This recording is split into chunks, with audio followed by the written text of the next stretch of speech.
What's up guys, welcome back to Rebranding Safety. Rebranding Safety does exactly what it says on the tin. We're here to challenge the perception of health and safety gone mad. We're here to challenge those over the top practices, challenge the perception of health and safety. And we do that through providing free how-to videos on YouTube. We do that through in-depth conversations on this podcast. So if you're new here, hit subscribe. And if you're on YouTube, and the bell so you never miss another episode.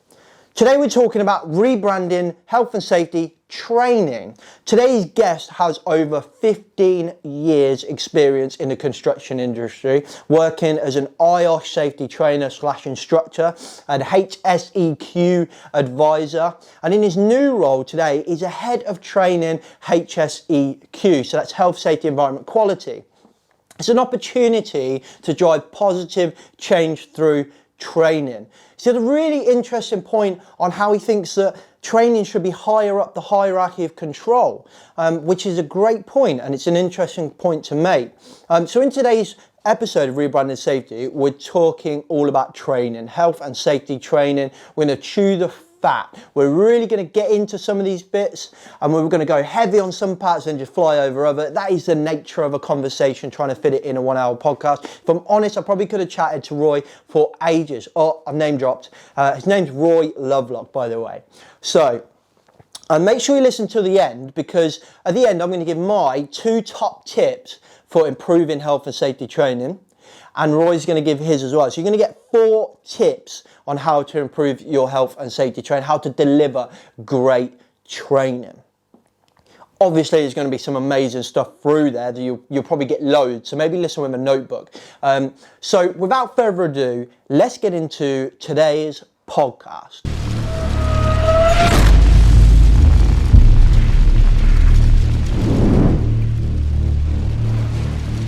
Roy, welcome to the podcast.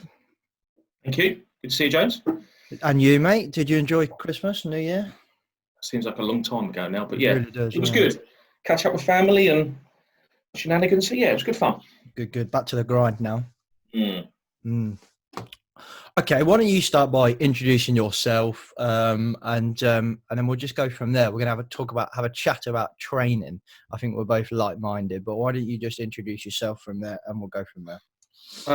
Well, yes, I suppose I started in the industry as an apprentice. I was a plant mechanic for Bosch power tools. So I got an understanding of work equipment quite quickly, and did that for about 3 or 4 years. Came out of the industry for a bit, and then got back into it as in a hire company, and then went from there. Started my own plant repair company several years ago, and then was getting asked a lot of questions about training. And then I'd say about 15 years ago, I got into more of the training, did my teacher qualification, and then started doing my health and safety qualification. So I kind of came in the industry a little bit later with fresh ideas, but that's kind of how it began. So, and that's when I first of all started to train in work equipment. So that's where I originally started, was abrasive wheels, chainsaws, pure, basically under pure rigs. So yeah, that's where it kind of started for me. Now, working for myself for a long time. A couple of years ago, one of my main subcontractor, Watkins, came to me with the idea of starting their own training academy, let's say, so internal training as opposed to external, which I think we'll probably chat quite a bit about today, with a view of trying to reduce their training costs, aid in subcontractor compliancy, and to get their guys where they need them to be. We need to get the operatives in a compliant manner, as opposed to just training for the sake of it. I think that was the idea, and the idea still is now, is to try and engage with the workforce to promote effective training, and also to bring our subcontractors where we want them to be. Yeah. So you train your subcontractors, do you? Yeah, well, okay. I always have done for the company. We've always been very good at making sure our subcontractors are compliant. So we've always actually given them a lot of free training, from abrasive wheels, manual handling, face fits, standard training courses that we can cover on site. We've always, as a company, Watkins have always offered that to their guys in-house and for the external subcontractors, That's and impressive. to clients as well. So yeah, just Okay. it shares the message. It produces positive behaviour, which I think is the main point. So. Do you find that's a rarity? I've not seen that before. No, it is. It is. Contractor offering training to the sub it seems quite Definitely. rare to me. Definitely, it seems to be. It's usually a finger wagging exercise, isn't it? Have you got this? Have you got that training? It is a rarity, and I think that's where the industry needs to change. Where we need to have our workforce at the level they need to be at. It's about working together. I think it's a good point you make actually about so. I feel like where you're going is, or maybe let's kind of say what I think it sounded like is it feels to me like contractors will say, right, here's my line of responsibility, and a subcontractor, that's your responsibility. I've employed you, but you're a subcontractor, so therefore it's your responsibility. And I just think, well, actually, if we start really getting into the nitty gritty with things, maybe CDM or whatever, there is a consistent line, a golden thread of responsibility. And if we all just step back and just said, it's not about responsibility, it's not about legal liability or anything like that. It's just about creating a safe environment and delivering a product for our customer, maybe would we be in a better place? And a good example of that, I think, is how many huge food manufacturing companies are there just in the UK, right? Probably loads, like huge factories that all buy their wheat and grain off of a farmer, right? But yet agriculture is still one of the worst performing industries in the UK, health and safety wise. Kill the most people every year, blah, blah, blah, blah, blah. What if those big companies just went, it's important to me that my farmers are not dying and actually are not hurting themselves. And I've got a huge health and safety team because I'm a huge food brand.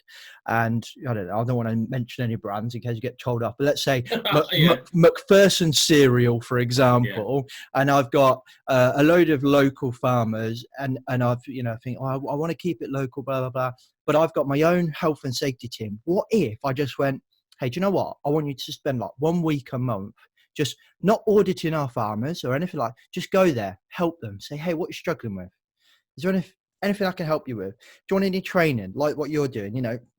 Come over here, we'll give you some training on whatever, abrasive wheels or risk assessment. And I just think if we, maybe it is because we focus on liability, we focus on responsibilities, but actually if we collaboratively looked at things, we might be in much a better place. And that's why I was kind of interested in what you were saying there, that you just take your subbies on board and go, oh yeah, come on, we'll give you some training. That must help with the procurement as well. It must be a good selling point.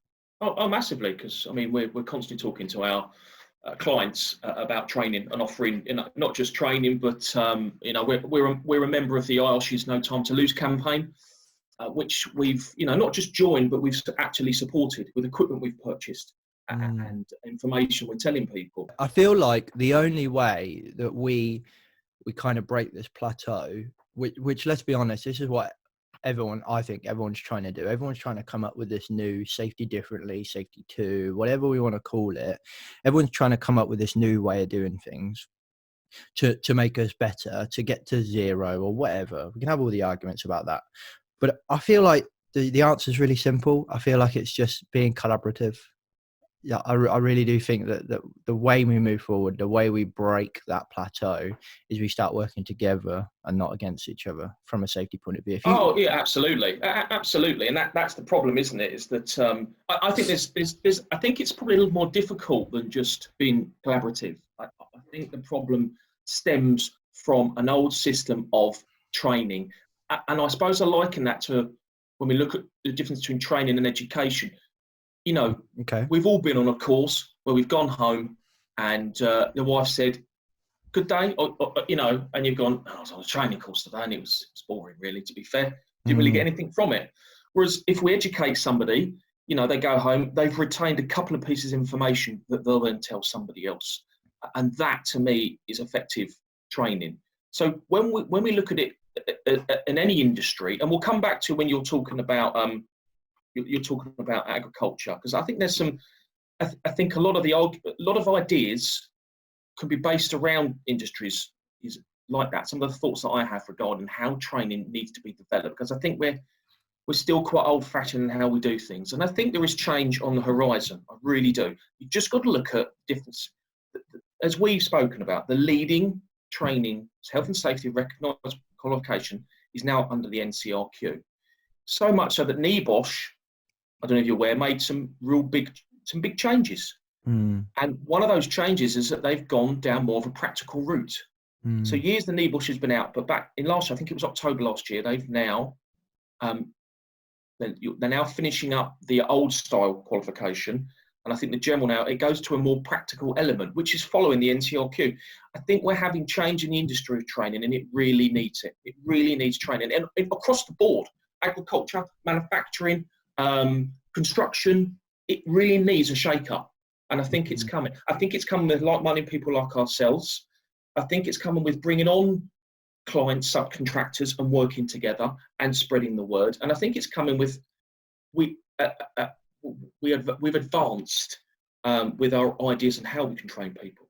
And there's been a lot of research on the type of training that's effective to individuals. And I think once we get rid of the idea of a cost implication and realise actually the cost implication is far less than the implication of absenteeism and sickness, so forth, I think you'll see huge change in the industry. And I think it's got to come. I think there's got to be a big change. Let's take this like right back then. So you mentioned about education training. I've got quite a crude analogy for that, which I've used time and time again on this podcast, which 100% will come up, but I'll save it for now. What is training in your opinion? And let's start with a real basic, simple question of what actually is health and safety training? Health and safety training is giving people the skill excuse me, and the awareness to reduce the risk to themselves. That's how I see it. That's how I see it. We can nag somebody to wear a pair of ear defenders all day long. We can issue them red cards, we can fine them. But if we educate them why they're wearing ear defenders, if we spend 20 minutes with them, not just once every 3 years, but if we spend 20 minutes with them and then a month later do a toolbox talk, and then 3 months later on, we bring out a safety bulletin that talks then again about the risk of tinnitus, that's educating people. It's a message that continues, that doesn't mitigate risk, but it reduces the risk to the individual.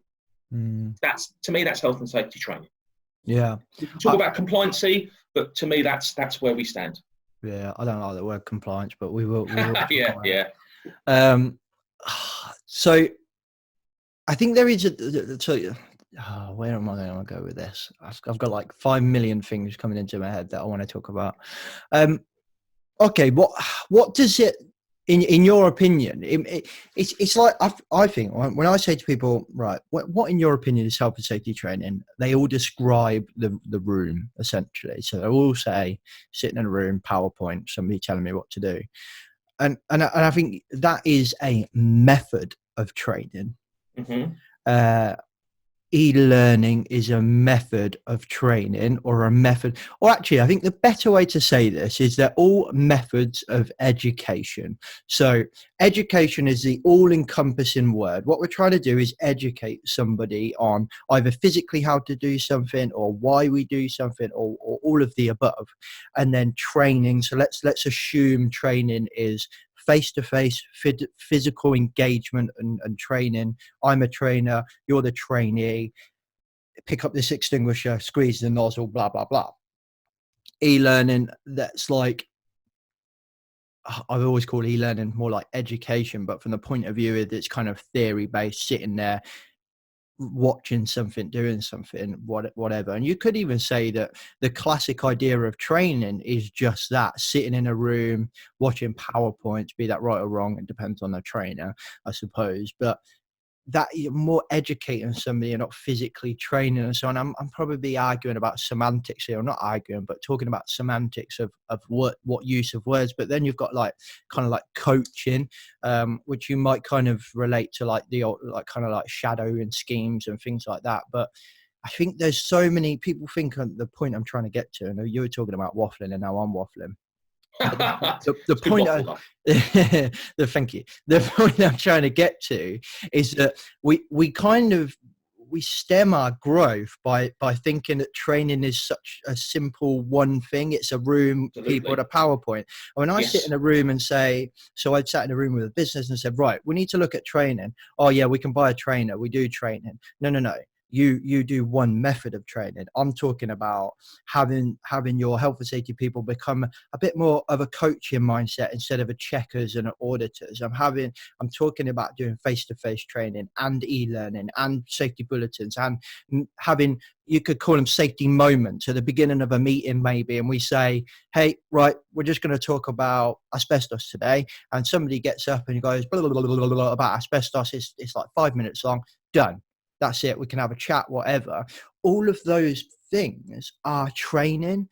Like, so we used to work for a business where we used to go around we were basically kind of like the landlord of buildings, and our customers were the people that delivered the service from that building. And we would go in and sometimes have their own health and safety team. They're really good, depending on the size of the business. Sometimes you go there and it was just a couple of people that couldn't even spell health and safety, let alone manage it. And that is an opportunity to train somebody. If you're going in talking to the receptionist and they're being expected to kind of deal with people like me, an auditor or whatever. And I'm like, right, where's your Legionnaires management folder? And they're like, what's Legionnaires? I'm like, boom, training opportunity. Right there in that second. Get a coffee, let's sit down. I'll take you through what Legionnaires is. It's an educational opportunity. But then you have to have your management on board for that, don't you? And when you going back to that key point, I agree with everything you say, though, I really do. If the process is simple, when you look at that, let's look at Watkins again. Let's go back to this framework of internal training, which we'll discuss more. But you've got to have management on board. I think that's the key thing. And when they brought myself on board, it came from management, from the MD to operations managers, finance management. It went all the way down the company, and it's a chain. It's a flow. It's positive behaviour from top to bottom that gets supported, and the message goes from the top to the bottom, gets turned around and goes back up again. So you're absolutely right.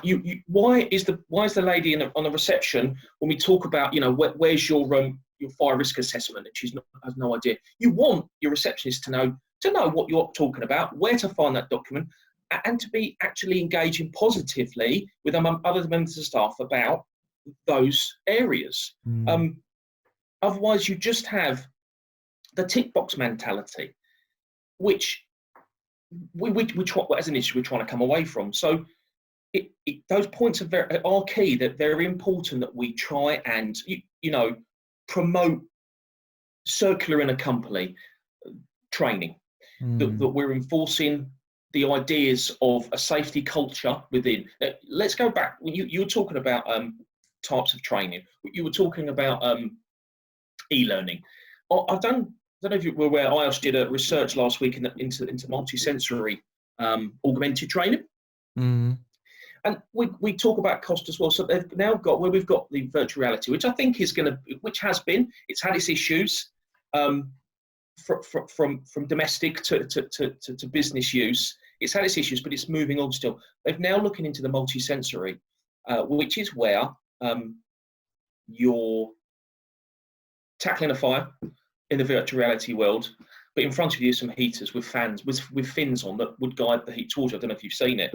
And IOSH have done some research recently into it, and the feedback and the results from it have been, it suddenly turns from a game with virtual reality into real life when you suddenly put these multi-sensory heaters onto somebody. The cost of these is about $2,500, but that's $2,000 spent on the software and the computer. You're talking £500 to bring training into the 21st century. Oh, yeah. We're not just standing in a classroom chatting about asbestos, death by PowerPoint. We still have trainers out there who don't look at individual training needs, how learners retain information. Are they kinetic learners? The majority of people are kinetic. They want to do things practically. Are we audio learners or visual learners? How many trainers out there really look into that? How many trainers pay attention to that? Now, I will do courses where I'll find out if people are left or right-sided brained. It takes 30 seconds to find out the type of style that someone's learning by. When we look at effective training or good training, and we look at spreading a word, or when we look, to me, you could look at one simple way with effective training, or how we get training across. And that's one individual you had on your show recently, is Jason Anker. Yeah. Now, I think Jason Anker is an amazing man.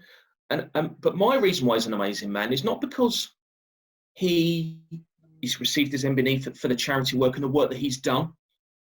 Because this man gets up on a daily basis and talks about what happened. He has to relive constantly what happened to him. Okay. Why is Jason Anker such an effective, and I call him a trainer. Why is he an effective educator? Because he's passionate about what he does. Yeah, it's passion. Yeah. It's not just about he sits in a wheelchair and he talks about nurses and he swears and and it's fantastic. I've been on a few of his seminars. I've met him at the HSEQ Expo. I've sat on some of his training days, and I like to think I'm a pretty good trainer. All right, I think I'm okay. I think I get my points across, and I do it in a way that I think engages the learner. But I've never had people sit opposite me like people have sat listening to Jason Anker, and that's because he's passionate about what he does. And I think you've got to look at him as a structure of classroom-based training and how we get classroom-based training across. The trainer has to be passionate about what they're doing. And I think when you look at external training, that's where you lose a lot of your focus. Okay. Yeah. He's engaging, isn't he? He's so, even when we had him on the podcast, it's not like kind of, he doesn't, he's a big character within the industry. He's a huge name, and with those huge names, sometimes they kind of demand respect, and I don't really like that. But Jason doesn't demand respect. He just gets your attention within seconds. He's so relaxed in a way. He was probably the first huge name we had on a podcast, and I was unbelievably nervous. And also then I came on. And obviously, and then within seconds, I'm relaxed. It's just a chat. It was just, I was so engaged with him. It was such an amazing conversation, and to kind of put that into context is most people, you definitely know, but most people probably don't know, is how we kind of do this. So we have a pre-chat, as you know, and I'll put together some notes, and I have them on the screen to the left of me, right? I did the same with Jason. Had the same notes, and on to the left of me, one of those questions was asked. One. The rest of them didn't even mention them. Why? Because Jason went down this route I was not expecting, went down more of a well-being route. We barely even mentioned working at height, I think, which is obviously the incident that happened to Jason. But yet the conversation was so engaging, I didn't need my notes. And that engagement and that passion and that kind of relaxed nature is something that I feel a lot of trainers miss. I feel like a lot of trainers are lecturers as opposed to trainers, if that makes sense. Yeah, because I think, as you say, I think what gets people's attention is his passion for it. Yes, he lived it and he lives it daily, but it's his passion behind it. And I think you'll find with a lot of trainers, they are carrying out courses that they're not passionate about, that maybe have the knowledge behind standing in front of people. And so they miss it. To them, it's just seeing out the day. And that, again, is the external training. Yeah, there's some great courses out there. There's some great trainers and some fantastic courses. But once again, I come back to this, and I'll be saying this quite a bit in this podcast. It's about the industry. It's about innovation. It's about change. It's about external v internal training. And I look at Jason Anker because, and I always point back to him because we look at his passion and his knowledge and the effective style of training that he has, and it's engaging. And you are relaxed and you are focused on him. There's nothing else matters bar him. You walk away from that training, and still now people will talk about it, and that's amazing, because we lose 50% of the knowledge in a training course inside an hour. I mean, that's worrying. What trainers pick up on that? But where someone like Jason, well, I'm pretty sure people will 3 years down the line still be saying, "Oh, I met that guy, the guy with that horrible accident," and they'll relive 3 or 4 pieces of information because of Jason. Not because Jason sits in a wheelchair or because of his injury, because he was passionate about what happened to him. Yeah. And I commend the man, because he really does it. He tells that story to people all the time, and he's still doing it now. And I went and saw when he first started training, which was a year into his training, and he's still as passionate now as he was then. So I have a lot of credit for that. But we can look at that as a benchmark for training. Yeah, some areas I wouldn't train in. CDM I wouldn't train in because I'm not passionate about it. Yeah. There are areas that I'm very passionate about, and people will listen is thinking, how can you get passionate about health and safety? You've got to be. To be a trainer, you've got to be passionate about what you do. You've got to be passionate about not what you're talking about, but the word and the thoughts that you have are being spread, not just from you and the individual, but from the people they're going to tell, the youngsters and the apprentices they're going to speak to. Yeah, the people with as you said, well-being, which we use that team mental health, but the term I like to think of, we look at well-being. It's about spreading a word. It's about engaging with, not just with your workforce, but with if you're in the industry you're working in. It's about spreading that word to all those people. And I think it's got to stem from that training course. And training isn't used as effective as it should do. When we look at hierarchy controls, training comes so far down the list. And I think one of the reasons being for that is because we've become quite obstinate in how we train people. We still do the classroom-based training where we sit with death by PowerPoint, I was mentioning before. And there's nothing worse than that. Yes, a bit of PowerPoint's good, but we don't look at training styles or learning styles for individuals. And that's what I think when we go back to internal, external training. Internal, we can keep emphasizing the points that we make by passing it on to supervisors, to management, to training departments, to the HR department. Well, we can continually develop that message. Best practice, positive behavior. It is about coaching, as you mentioned, but it needs to change. I think it really does. I think we need to have a huge shake-up. And there's many reasons for that. I think there's quite a few reasons for that. If we look at it as an industry and we look at what we rely on, we've got very lazy, okay? And I don't, let's look at construction. So if my guys want to work at heights, we are steered towards PASMA. Now, PASMA's a good course. PASMA has a lot of kinetic learning and a lot of visual and written learning, and it's not bad. SMSTS, now you and I have spoken about SMSTS. Yeah. Maybe we'll chat about, and then I think one of the main things with that as well is we look at something like harness training. Now, I'm a harness instructor. I've done several harness courses where I've been on myself, and I got a renewal notice come through a few weeks ago to say that my course elapsed, it finished, 3 years. And I just thought, well, what's changed in 3 years? Legislation may have changed slightly. Has there been new innovation in harness, in harness development or lack? Well, there really hasn't, is there? And I think that's more where I'm looking at, is that how, when we look at training, I think we really need a shake-up. I think it's like I think that we do training not to train people, but to prove that we've trained people. Exactly right. Yes. And I think that's where this desire for external providers comes from. And I've had this debate time and time again, where quite recently, to be honest, where I'm a huge advocate for internal training if you've got internal trainers. Now, there's another separate conversation there which we'll come on to, that just being a good safety professional or a good engineer, good abrasive Absolutely. wheels, forklift Yep. driver, whatever, doesn't make you a good trainer. No. You need that passion, what you said about you need to enjoy engaging with people. And you don't need to be okay with public speaking. You need to like public speaking. And I think there's a big difference there. And that kind of brings me to the point to say that I think external training is used to get a certificate.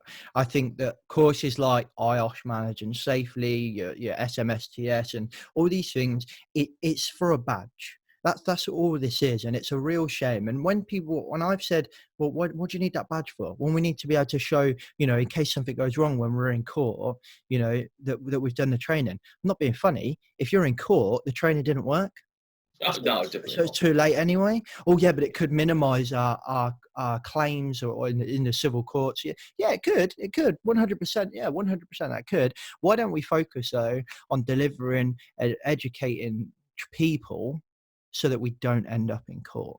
If we look at this so backwards and it's like, but how are we going to prove it? You prove it by going out onto the workforce or into the shop floor or wherever you are and seeing that people are doing the work how you want them to do it.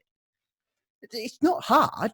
It just means getting off your butt, going into the factory or whatever kind of work you're doing. In your case, going and having a look with some subcontractors, put the fucking checklist down, leave that in the office, just go and have a cup of tea with these guys whilst they're doing a job and just say, hey, get on, gents, and just stay there for the day, even help them out a little bit, be a labourer or whatever. You'll see that they're doing a job right. You don't need that certificate.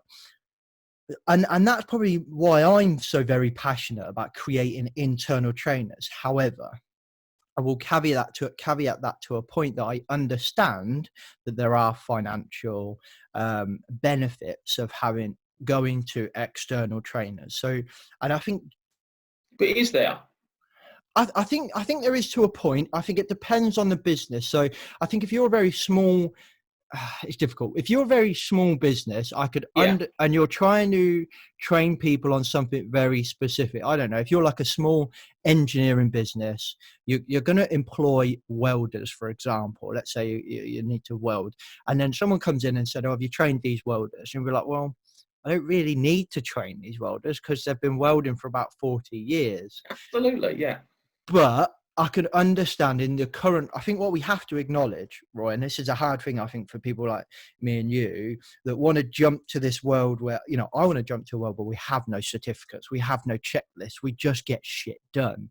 But we have to acknowledge that we're in that world now and kind of take baby steps. So I understand that there are reasons why we have external trainers. And I think that the benefit of an external trainer is you can go to MacPherson training, for example, and you can have a myriad of courses. You have a library of all of these courses in one place. It's a quick go-to, one-stop shop. I can go to MacPherson training. I want abrasive wheels, boom. I want asbestos, boom. And I want Legionnaires, boom. All three of those, MacPherson training can provide it for you. Okay, great. To do that internally, you've got to find people that want to do it. Maybe you've got to send them on a course, get them engaged with it, create the content yourself. I can understand why it's attractive. The problem is what you touched on, in my opinion, is the overall, and I don't want to tar everyone for the same brush. There are a lot of good trainers out there, but this is just based on my experience of external trainers. If people are listening and they don't like what I'm about to say, they can go find the people that I've experienced and moan to them because it's their fault. My experience of external, and to be honest, most trainers, is they're boring, monotonous lecturers that stand there and chat away. But also, there's no connection to the business. And this is the big thing, I think, this is the big problem with external providers, is I've sat in a course not too long ago, went to an external provider course for the business, and just to see what it was like. And to be fair to the trainer, she was very good. She was engaging. It was classroom based, whatever. We'd provided the slides, etc. But she was very good with what she's been given, which was a hard thing. She'd been given slides from another business to deliver, not her slides, which is a challenge in its own right, I thought.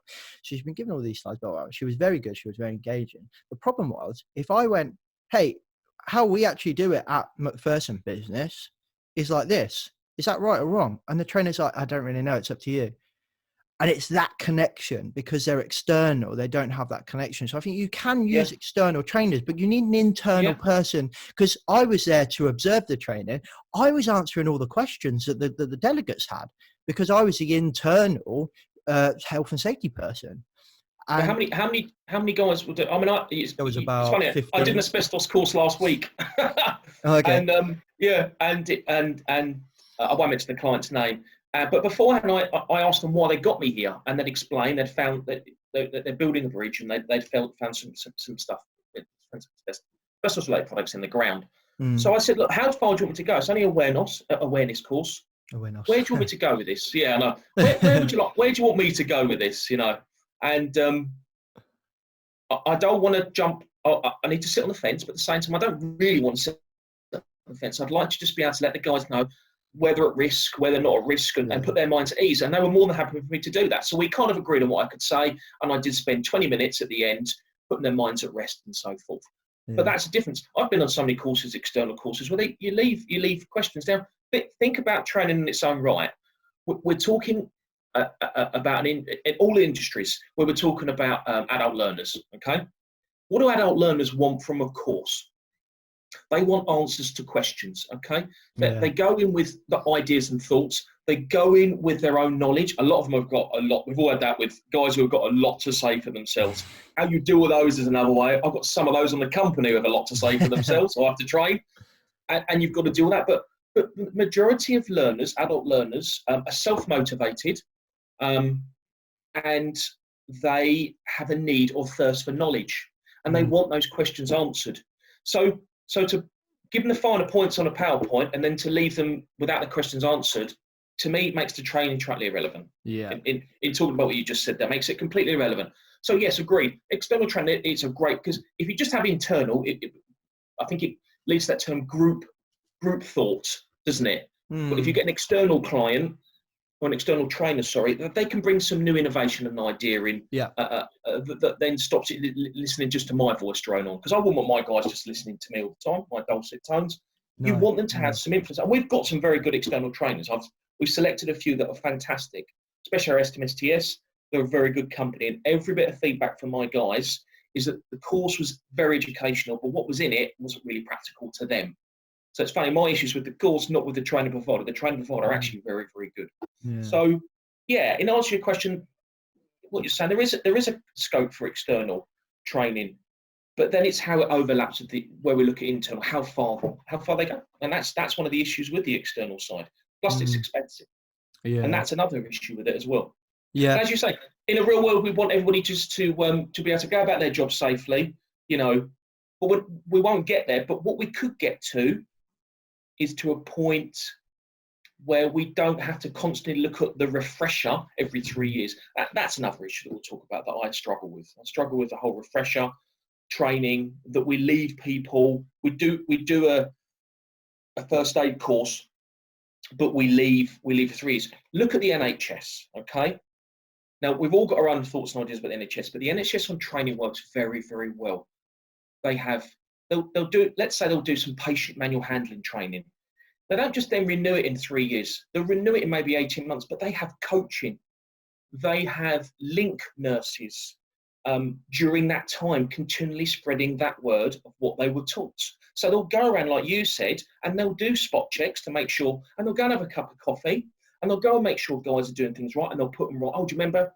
That's how simple things, but they don't do it. They're taught not to do it in a derogatory way, but to do it so they're just reinforcing that message. And the NHS do it very, very well. Whereas our industry does it the other way. It does it the other end. We just do some training, do it again in 3 years' time, which to me is completely wrong. Yeah.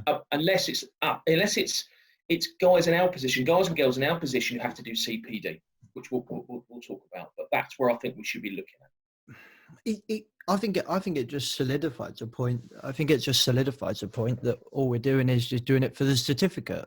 You know, how many audits of I had? I can't even count on all of my digits of where they go. Have you done training? Yep. Can I see 6 certificates? Yep. There you go. Are they in date? Yes. Yes. Yes. Yes. Done. And don't get me wrong, a good auditor will then go and find people on the shop floor and challenge it and ask them questions about it, et cetera, et cetera. Yes, but we can't get away from the fact that why do we need, and to be fair, I think, didn't they change first aid? You don't have to is it legally you don't have to get it reviewed now? I can't remember. Was it just St. John's? Yeah. I can't Well, remember. no, the HSE used to be guided towards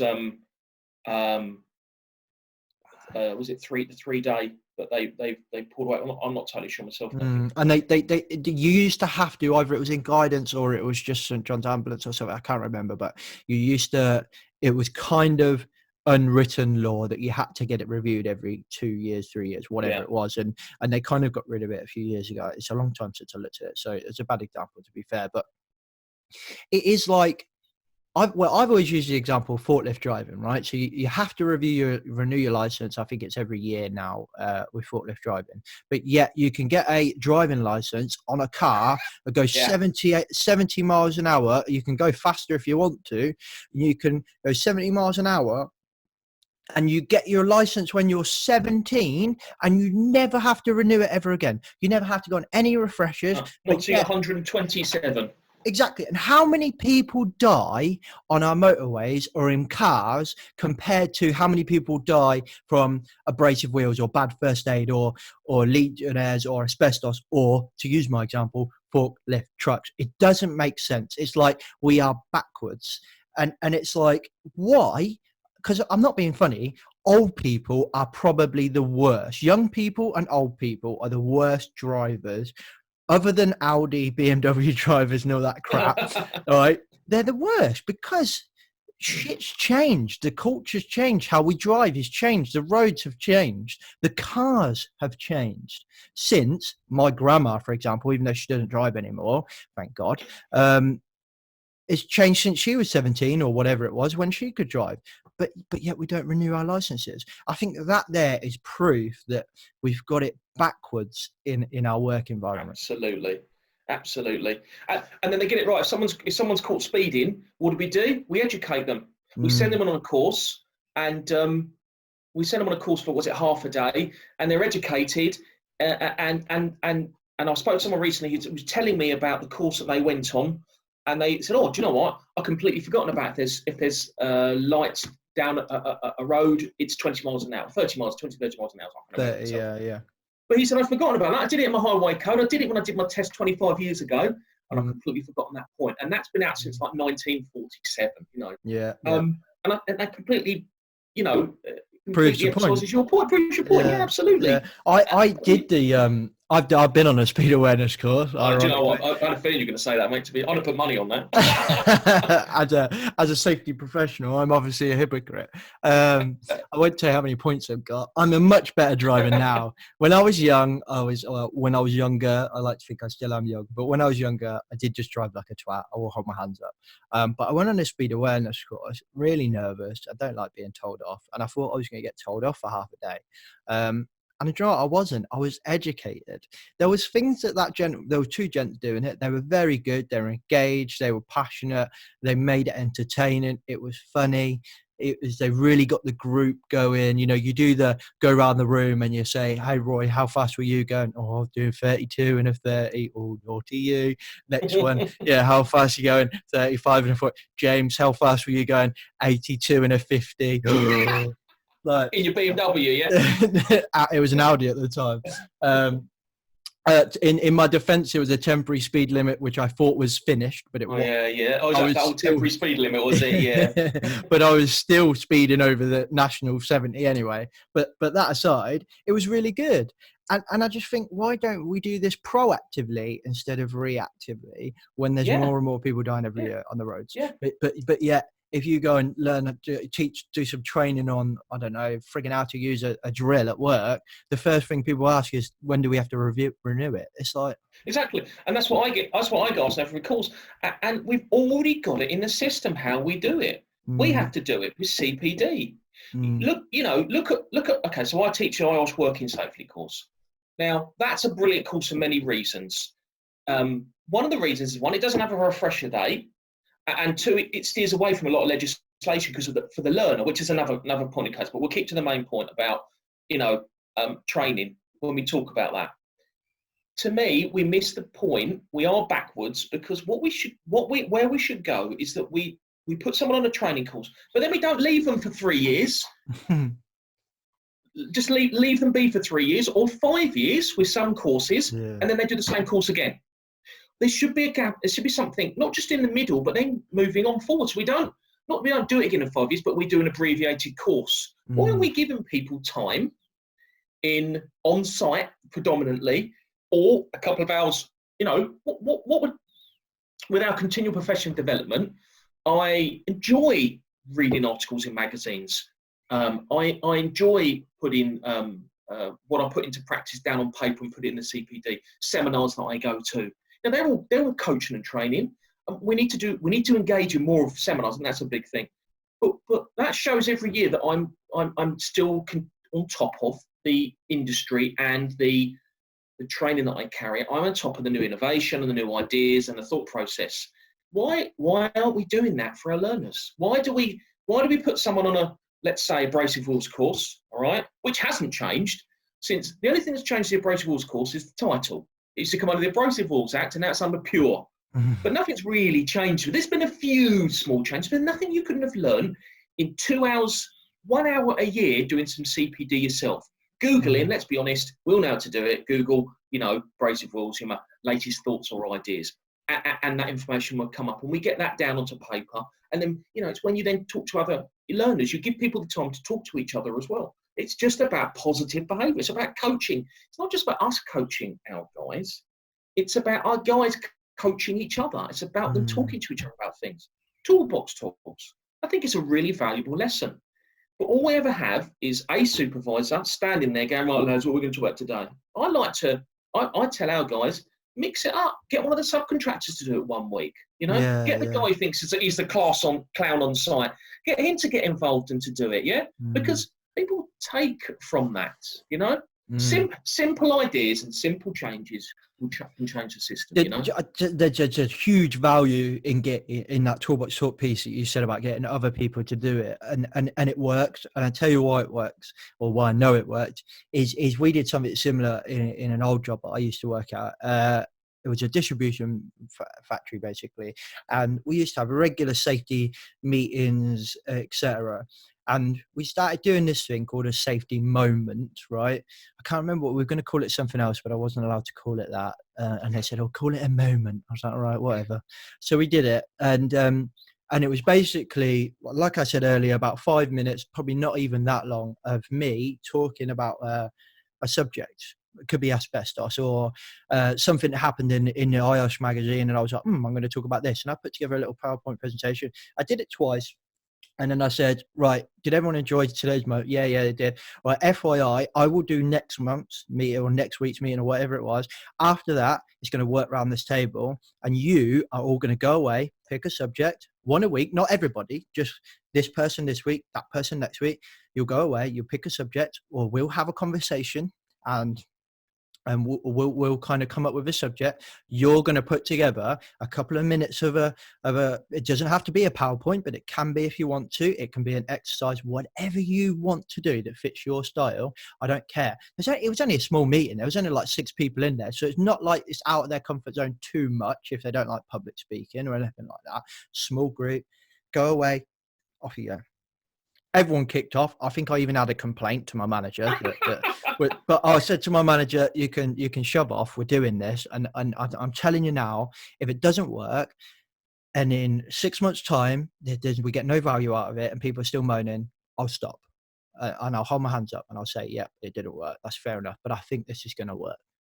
And it did. What came out of it was phenomenal. I had a closer relationship with all of these people because they were talking to me more to how do they, I don't know, let's say we're talking about asbestos, they'll be coming over to me, James, I'm reading through the different types of asbestos, it doesn't make any sense. Oh, that's cool, I'll come over, we'll sit down.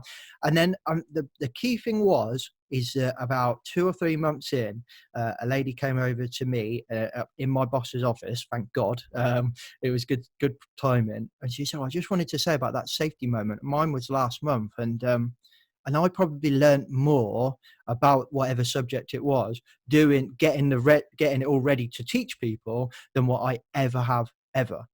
And my boss was like, fair play, James. Fair play, is a good piece of work. But it does work, getting people engaged. Yeah. It's not about the subject. It's not about the certificate. It's about getting them engaged, whether that means they're delivering it or whether that means you're just getting engaged in an exercise within a training room. It doesn't matter. This all comes down to engagement.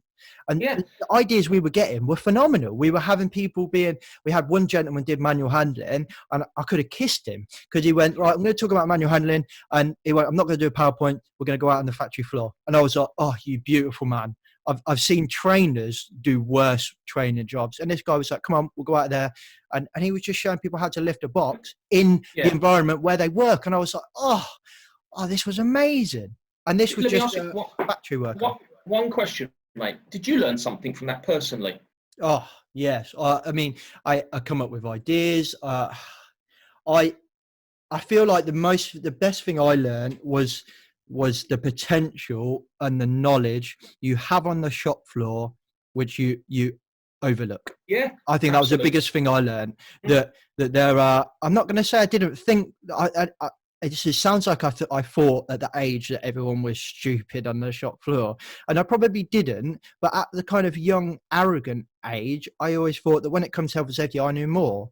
But actually, what that taught me is yes, I might be the expert, and I say that in quotations, in a certain subject, but they're an expert at the job that they do, and the things that they were coming up with were like, yes, this is asbestos, blah blah blah, but this is what it looks like for us. And it just opened my eyes in how to be a better trainer and how to be a better safety professional and how to utilize the potential of your workforce was probably the biggest thing I learned from it.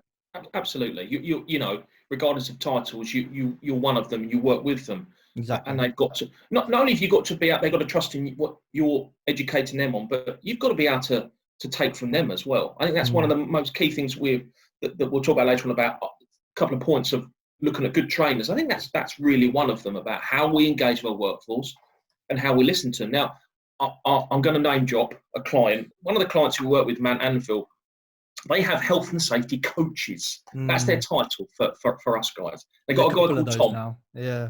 There's a couple of people doing coaches now, which I'm liking. If the practicalities work with what they're promoting, they've got a guy called Tom Shield. Tom is, I think, the new generation of safety professionals. I think he's not one of these guys who waves a red card at people. Who'll go and talk. We'll go down to the shop floor, him and I will do a site walk with my guys and other operators on site, and we'll engage with people. And as he always says, it's better to go up to someone, as you know, have a chat with them, and not say you're not wearing your ear defenders, but it's about actually, you know, dropping it in later on. You know, you might want to wear the ear defenders and explaining why. But what then Tom does, which I try and do, and I think it's a really positive thing, is that you then take that away, and he has monthly meetings with all his subcontractors on site, something they do. And he'll take it in turns, bringing a different subcontractor in to do the presentation. And what he wants them to do is 5 good, 5 bad. So he'll have 5 pictures up. And we don't sit as an arse chewing exercise. We have a bit of laugh and a joke, and people hold their hands and go, yeah, that's me. That's my towel with nose protection on it. Yeah, all right, you know. And then 5 good. And he gets everyone to take their turns. And then what he also does is he'll sometimes pick a subject, and I think he's done COPD a few times. And it's really good to listen from me constantly preaching to our guys, especially at the moment with, you know, chronic obstructive pulmonary disease, with your dust, your silica dust, asbestos, and so forth. He did a really good presentation recently on that opened my eyes as well, and made me go away and do some research on some of the things that he was talking about. And I think that's one of the points as well, isn't it? It's not just about your company, it's about the engagement of the people that you work with. work for, your clients, subcontractors, and so forth. As we mentioned at the beginning, and I think you get a lot more from it. I think you get a lot more from it than just going around doing an audit and a review and check and monitor. I think if we actively sit down, okay, discuss things as groups and enforce messages, but not just those people we respect. If those people we respect listen to us as well, and then the people that respect us listen to us, you will get so much more from people. People will pay so much more attention. People will put into practice the things that you're asking them to do. It'll be a safer place. And I think that's one of the key points, isn't it? Really. Yeah, it sounds like that gentleman's really embraced the title coach, and essentially what he is doing is coaching. And I like that we're seeing a lot more coach titles coming out, but like you say, it depends on how the business utilize it. You can't call you can't call a turd a block of gold or whatever, and it's still a turd. Do you know what I mean? You can call them coaches all you like, but if you don't enable them, if you don't help them do it, if they're not the right person to be a coach, then it doesn't matter. It's the same with that. We had a bit of a transition in the industry. We were getting a lot more business partners, going down the HR business partner route, and that's kind of the same kind of tact as a coach, really, to be honest. But if you don't enable a person to partner the business, and you want them to just go and audit and tell off and checklist and stuff, that's not partnering. That's being an auditor. And if you want an auditor, call them a frigging auditor. Don't call them a business partner. Don't call them a coach. So I think that's a separate conversation, so I'll probably stem it there then. That gentleman, and you mentioned it as well, it sounds like a good trainer to me. So let's go down that route. What makes a good trainer a good trainer? So I'll put a flag post in the ground. I think I can tell a bad trainer in about 2-3 minutes. Easy. Yeah, I agree with that. Yeah, I agree.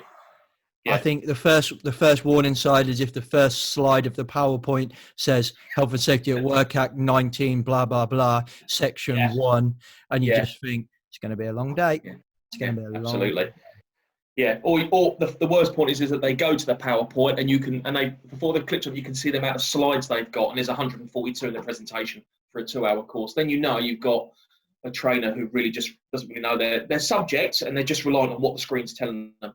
We've all stood in front of people who've read off a PowerPoint and which I can sit there and do quite easily. They've read off the PowerPoint to me what's on the screen that I can read. That's not educating or teaching anybody. That's just taking money for the sake of taking money, isn't it? Really?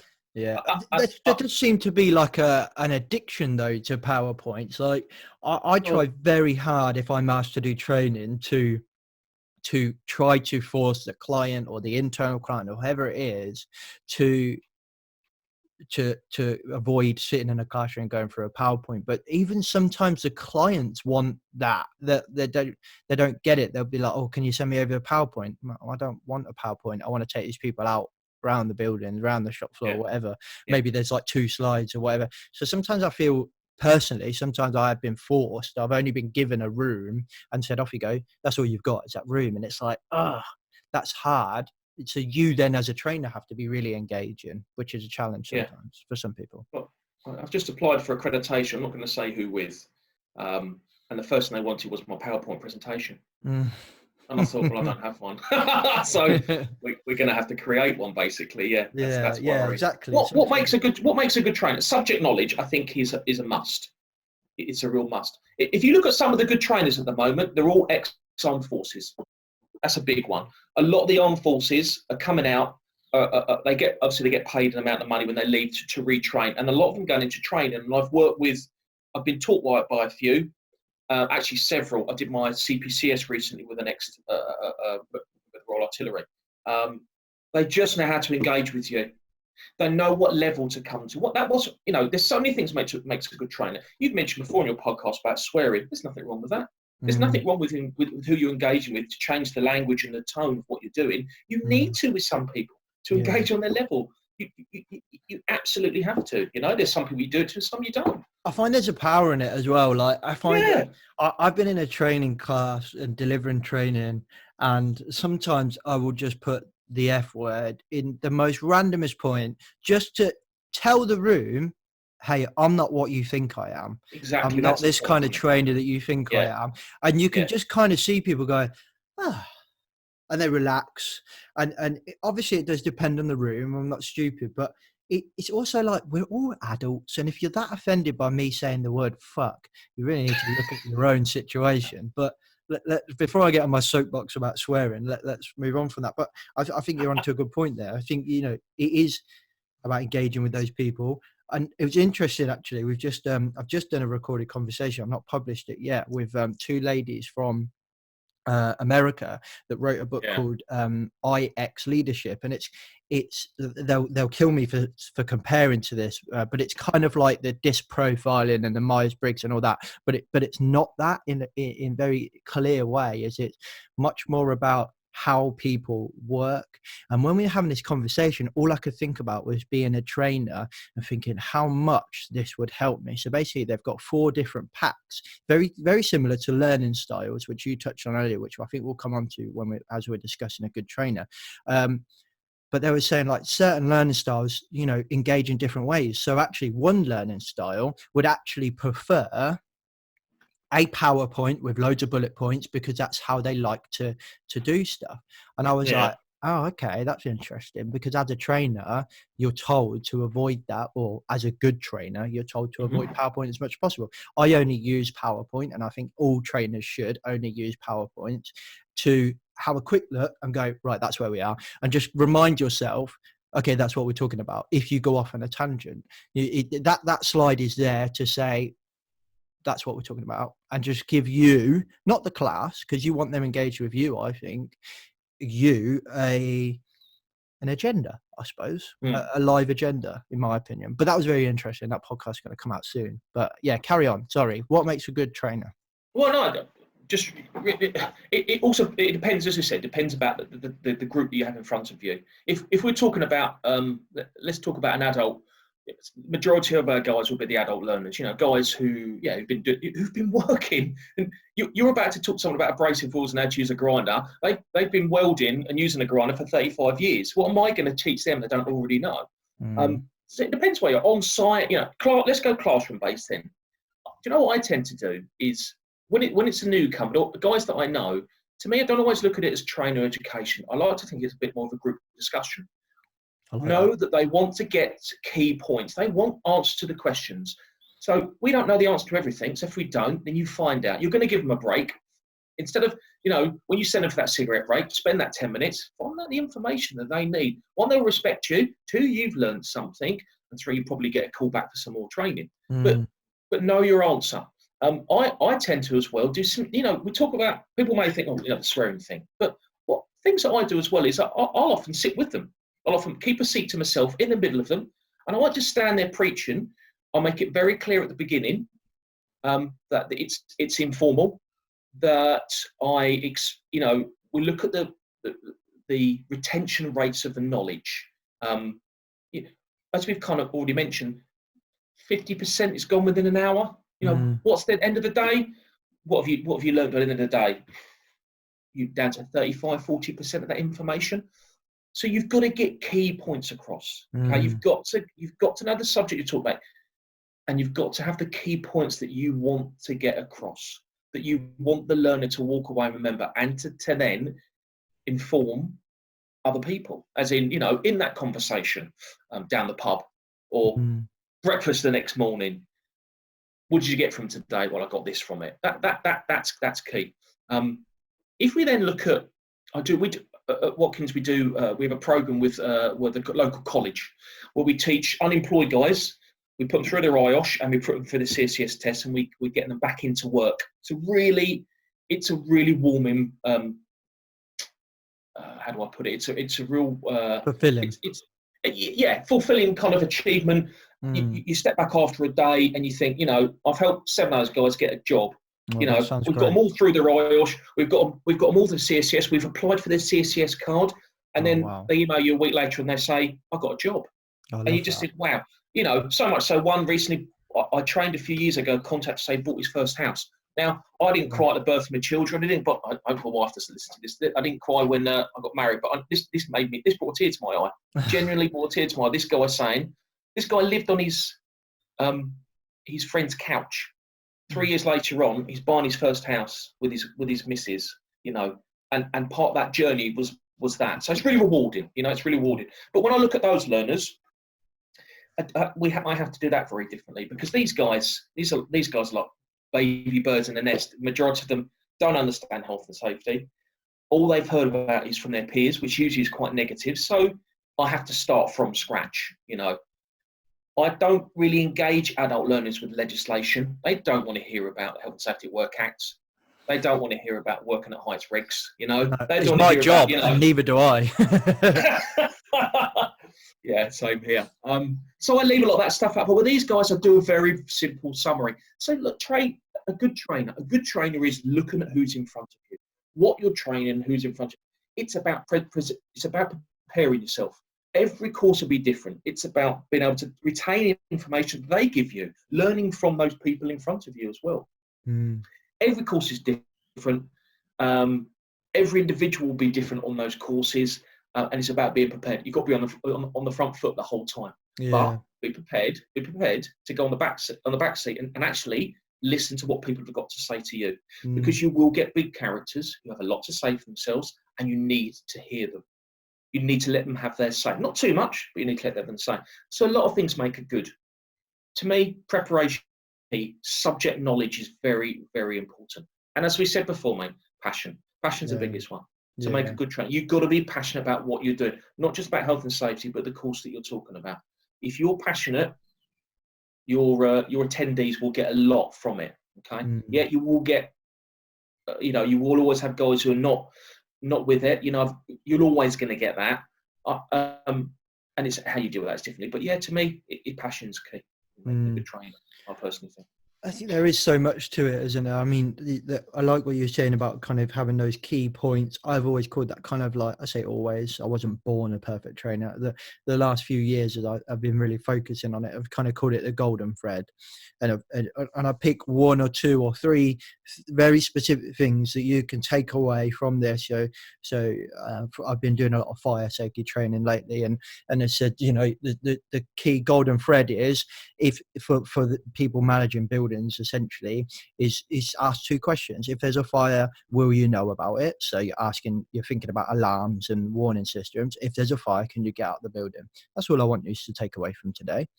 All right. Yes, we're going to cover alarms. We're going to cover compartmentation. We're going to cover stories and case studies, etc. We're going to do exercises. We're going to do all of that. But if you remember two things from today, if there's a fire in your building, will you know about it? Is there anywhere in that building that a fire can start and you won't know? And if there is a fire, can you and everyone that you're responsible for within your role get out of the building? That's it. Two simple questions. And that enables me to bring everything back round to that golden thread. You know, everything we're talking about complements those two golden threads. And it just, you keep saying it all day long. I was introduced to the golden thread. I think it was just before, it was a long time ago. Somebody said it to me and I can't remember who it was, but then Dame Judith Hackett talks about it quite a lot as well in her the Hackett report. She mentioned about the golden thread in there with a line of communication, I think it is. But anyway, I think that's important. I think the relaxed piece is a huge thing. I think if you're delivering training for health and safety, like you quite rightly said about your gentleman, that's by the way, that sounds like an amazing thing to do, helping people get a job and all that. You're dealing with the perception before they're even in the room. They've not even got in the room, and they think it's going to be a crap day. Yep. You know, they already decided they're going to get home and tell the wife, well, health and safety training, and so it's a bit boring. And I've been there. You know, we have to go on more health and safety training than all the people that are not working in health and safety. If anything, we're the experts on death by PowerPoint because we've been there. Yeah. And I think that is important, but there is just so much to it. But I think when you were kind of talking about abrasive wheels, and you said, well, let's talk about the classroom side of things. And one thing I was thinking there when you were going to talk about the abrasive wheels thing is I think these guys, like you were saying, or welders or whatever, been welding for 20, 30 years, been working on abrasives for 20, 30 years. as a trainer, don't be afraid to use the talent in the room. You don't have, yes, you have to have the specialist knowledge, but you don't have to be the smartest person in the room. You don't have to know everything. If I've got somebody in that room that's a ex-firefighter and I'm talking about fire safety, to me, that's like, whoa, thank God, somebody else that can do some talking today, and I'll let them talk. You know, if you're doing a kind of on the shop floor or in the workshop training about welding, I would run that personally more questions based. I'd be like, oh, show me what you do then. What's welding? How do you put your PPE on? Where's your PPE? And then just have leading conversations, leading questions, and be like, do you know why you wear that? Do you know why you put water on a disc cutter or stuff like that? You know, do you know why that is? Oh, just because we've always had to. Actually, it's no for dust. It's and you just, I would do it that way personally. But I've seen trainers. Go on. Manual handling one. Well, the manual handling's the best one, isn't it? Because whenever I do a manual handling course, I have one opening question. Come on, who's got a bad back then? And that's it. You know, that opening question pretty much guides my course for the next couple of hours.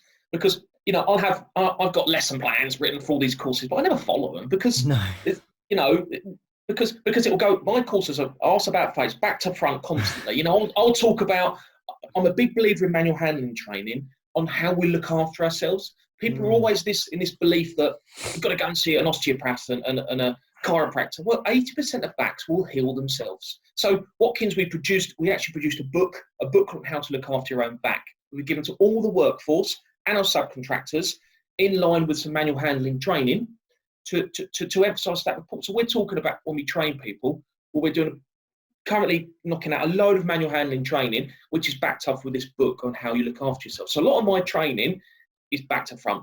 So manual handling to me is actually more emphasis on your back will repair itself. It's about how you look after it to prevent that injury.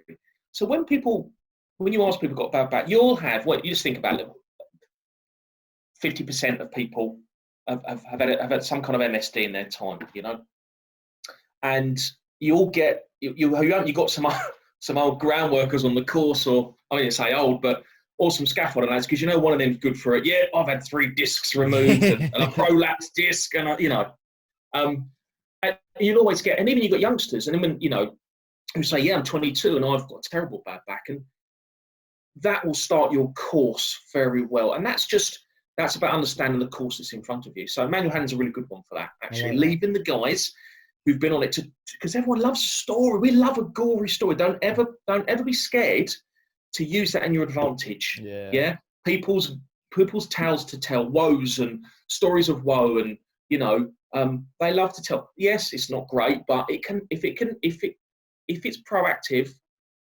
in its nature to stop somebody else further down the line having the same injury, then surely we should use that weapon in our arsenal to try and, you know, eradicate those risks to individuals. So I've got to go with the health and safety hat on now, aren't I? Manual handling is a good example, actually. I struggled with manual handling for a long time. I thought the answer might be just get them out into the shop floor and lift what they need to do. But I struggled for it for a long time to be able to break that perception of we're just doing this because we need to do it. And then I trialed something, an old job, and just thought, right, so the problem here is not what to do, it's why we're doing it. So I tried to now focus on the why when I do manual handling. One of the first things I'll say when I do manual handling training, and it seems to have a good effect, is just to be able to say, right, who in the room's got kids? And then 9 times out of 10, most of the people I'm training are of parent age or grandparent age, and most people put their hands up. If they don't, I'll say, okay, you don't have kids, do you do any sports? What do you do in spare time? I don't know, play football. Okay. So if I was to say to you, if you don't listen today, you're probably really going to struggle being able to pick up your kid when it runs up to you when you walk in the door. So you might never be able to pick them up again. You might really struggle carrying them round a park, something like that. I'm not doing this to tick a box. That's not the kind of trainer I am. I'm doing this to enable you to do what you need to do at work, earn money, and go home and be able to pick your kid up to play football at the weekend. Because a bad back, a proper bad back can massively affect your entire life. And to put that into context, so you said about young people with bad back, I didn't look after mine when I was younger, and mine comes and goes in peaks and troughs. And then I played rugby for a while. That made it worse. Great idea. And now sometimes it comes and goes. And I remember going to Wimbledon, something I've always wanted to do in my entire life. Back was fine all day. But all day we were queuing outside in the sun. We didn't get into Wimbledon until about, say, it wasn't all day, but like just after midday, I think. But we were there. I was driving at 3 o'clock in the morning. We were queuing from about, I'd say about 5, 6-ish. We were queuing until 12 o'clock. By the time we got into Wimbledon and we were sitting and watching the tennis, my back was killing me. And it ruined my entire day. So actually, I couldn't do something I wanted to do and really always wanted to do. I couldn't enjoy it because I didn't look after my back when I was a kid. And that's just one way I've kind of looked at that and just said, this is more about the why we're doing this, and we're not doing it because I'm legally required to give you training. And this is fundamentally the whole point of this discussion, is that when we look at training and its importance when we look at health and safety, it comes so far down the list. Whereas if we educate individuals on how to look after backs, which I'm doing constantly in the workplace, we've got a couple of people with bad backs from home, and I'm constantly giving them some good advice, every 20 minutes going to have a stroll around, get the fluid going in the discs, so forth. If we educate people, if we engage with our workforce and our family and our friends, and we support each other, it can become such a valuable weapon in how we control things like risk assessment. We can. It's all great writing a risk assessment on manual handling, including task environment, load environment.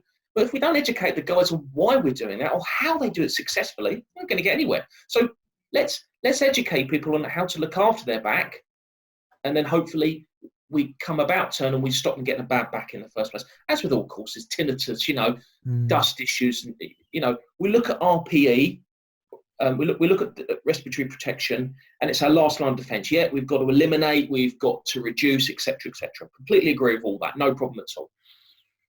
But we're always so reliant on people putting dust. At the end of the day, we'll all still say put an FFP3 mask on. Right, okay. But why are they putting that mask on? If you tell somebody the benefits of wearing a mask, if you explain to them the damage that can be caused because of the silica dust, and we all know what asbestos is, what we do and we've done is, but especially with silica dust, which is, the reports are starting now and documentation is being put together and feedback, and we're going to have some serious problems. You rely on the industry. It's going to be quite big. If we explain to people in 15 minutes the simple procedure of an intake of breath and an exhaling of breath, something we do 20,000 times a day, and why we do that, and how the body functions with that, how the bronchial airways adapt to that, you get so much more from people. Because once again, we're coming to the end.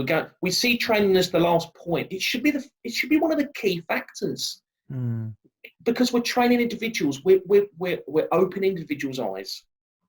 We're educating them in how they look after themselves. Yes, as management, we put in risk assessment, and then we have to have the backing of the management to implement all the ideas and the thoughts we have to mitigate risk.